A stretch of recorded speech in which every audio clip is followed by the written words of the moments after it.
friends, how's it going? Hope you're doing well.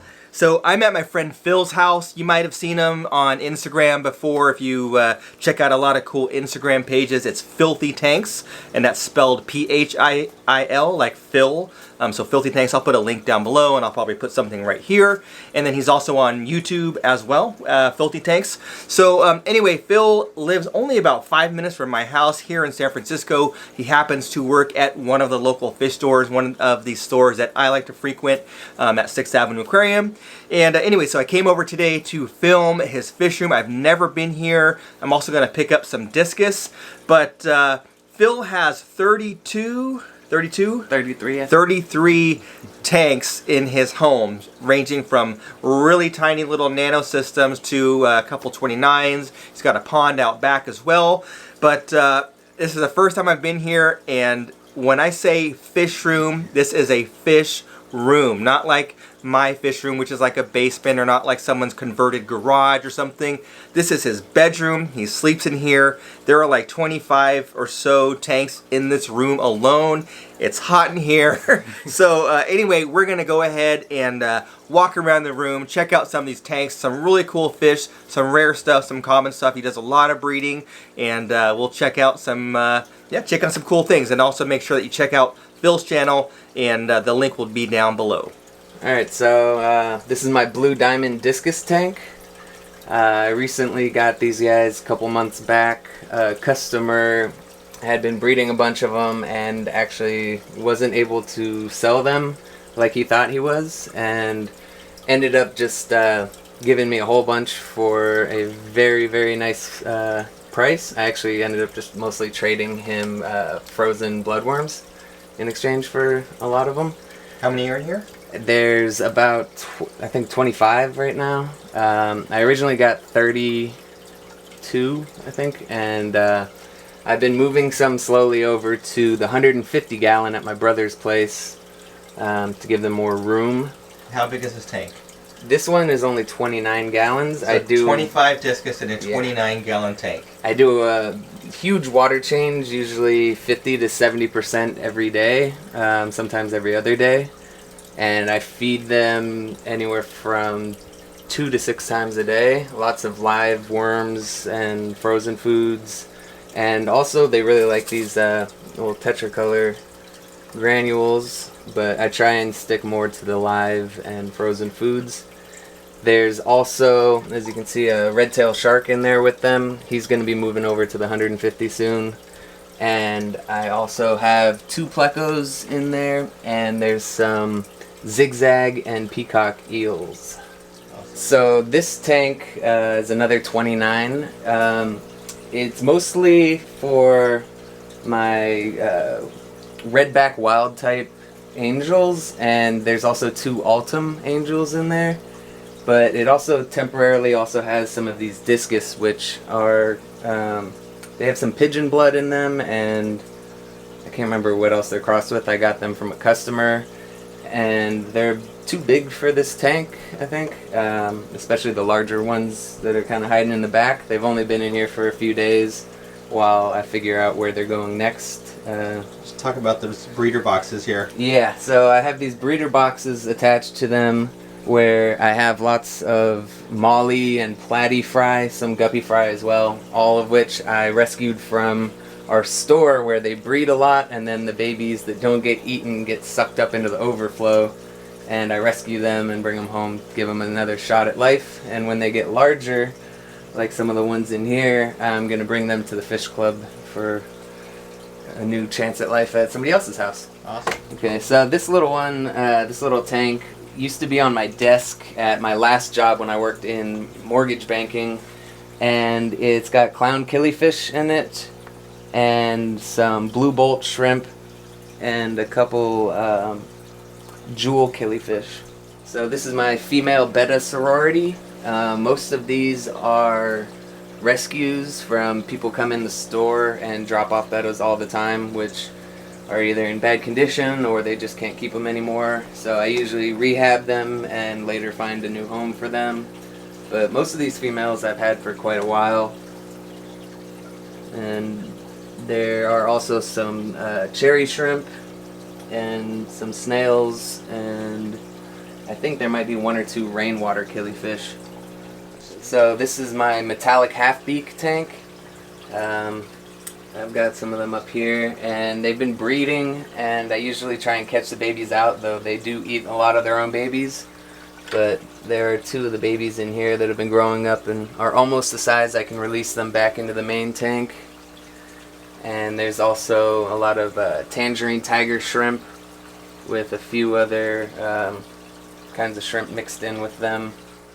Oh, here's another baby. Oh yeah. I might have to catch him out, or he might be big enough to survive on his own at this point. And then on the other side here, this is my strawberry rasbora tank. There are also some chili rasboras and blue axelrodi, but the strawberry rasboras have been just colony breeding in the moss. I only started out with a couple of them, and I went to pull out some moss one day, and babies just went everywhere, and ever since then I've had a ton of them.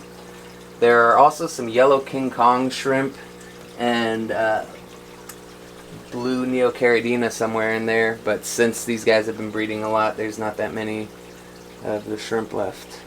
So this tank has my Spanish ribbed newts in it. I have a pair of them, and there's also some culls from the guppy tank that I keep in here until I'm ready to feed them to my turtle. And there's also some white clouds that I'm later going to be introducing into my pond to try and get them to breed in there when the weather gets a little better. Alright, so this is my rack of kind of quarantine tanks slash smaller tanks. I've got a few, I've got Beans was my first betta when getting back into the hobby, and I've had him for a few years, and he's been through quite a bit, but he's awesome. I have a macrostoma, male macrostoma here that I'm going to be moving him into another tank within the next few days. This is just a very, very temporary little holding tank. I have some baby angels here that I bred from a pair that have given me a whole lot of babies in the past. And I have some Betta embellus in here that are still young and haven't gotten their colors fully. And up here, Eastern newts, which actually have been breeding, and I'm pretty sure that's what are in here. These mystery little babies that were popping up all over in all the tanks around here. This tank here was originally just a shrimp tank. I tried having a really thick substrate to see if I could get anoxic zones and see about not doing water changes, but it's more of an experiment. I then changed it over kind of to including also emerald-eyed dwarf rasboras, which have been breeding and hiding in the reeds kind of, and then also some panda loaches, which I thought go pretty nicely with the shrimp. So over here is my turtle tank. It's my albino baby red ear pond slider and my Mata Mata turtle, which I believe is a Colombian Mata Mata. Pretty basic setup. And alongside it I have this little betta tank right now. This is another betta that somebody dropped off and I'm rehabbing. He had some pretty torn up fins, and he's definitely gotten a lot livelier and better since I got him, so he's about ready for a new home. So further down, there's like there's like 2 steps down to another little part of his room here. I'm gonna stay up here because there's not room for 2 people down there. It's pretty tight. I was taking some B-roll earlier and I had to like lean against the wall just so I could fit in there. So I'll stay up here and we'll let Phil kind of take us through the tanks. So this heavily stocked tank here has, first it has a whole bunch of cobra guppies which won't stop breeding. I have tons of them, and any of the culls I end up giving to my turtles.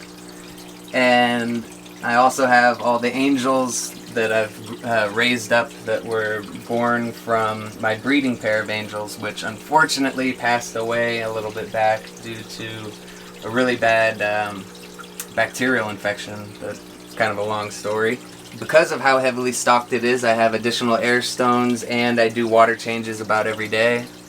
Then next to it, I have another tank with a couple Philippine blue angels and also my green spotted puffer, which I would not recommend putting those two together because it normally doesn't work, though these get along great in this case. There's also some Cenodontis petricola in there with them. This is my dwarf rainbow fish tank. It's got a bunch of furcata rainbow fish. I recently rescaped it. And it also has a pair of Apistogramma gold fire, which I'm trying to get to breed. So hopefully I'll be breeding those sometime soon. Got another little guppy tank. These are panda guppies. Then next to that, I have a little black water tank I recently set up for my licorice gouramis. They're very shy, but you can see them coming out right now, actually. So above these, I have these bubbles, which I've gotten some flack on from people in the past. These are not long-term housing for bettas. This is where if I'm trying to breed them or if I'm trying to directly medicate them for a short period of time, I will put them in these. There's one in here that has some really torn up fins, and I've been treating him with a lot of meds, so I've been having him in there just for a few days. All the way on the end here are my purple Moscow guppies. I've been breeding these guys for a while. There's some cherry shrimp in with them. And finally over on this end, I've got some more guppies that I've been crossbreeding and trying out some new things, along with some least killifish and some Nanochromis splendens, which are definitely some of my favorite fish at the moment. And underneath that, I have another temporary tank for my Fahaka puffer, which definitely needs a much bit larger tank. He's still a baby, but I'm definitely going to be upgrading his tank very, very soon to something a lot larger. And down here, lastly, is my frog tank. I have a firebelly toad that I rescued from Petco. He's missing an arm, so I call him Lefty because he only has the left arm. Yeah, so I recently set this up. It's just kind of an experiment. There's nothing alive in there other than the plants currently, but once it's fully cycled, I'm going to introduce a few small shrimp, and it's basically, I'm trying to run a tank with no filter, just as natural as possible. So here are my jellyfish. I actually got them from working on a movie set that needed them, and they hired me to take care of the jellies, and afterwards they gave them to me. So that was pretty awesome. I actually have a video coming out in the next week or so about that and showing how filming on the movie set was. So lastly, we're out here in Phil's backyard, and he has a pond that he actually dug himself a long time ago when he was a kid. There are a bunch of different fish in here. He's got some like comets and goldfish. There's some, I think there's some live bears maybe, some minnows, and who else? Who knows what else? Maybe even some dragonfly nymph or something. So anyway, pretty cool to have. You know, San Francisco, we don't have a lot of space, but he does have a pretty nice little backyard. But pretty nice to be able to have a pond in the city, in the middle of the city.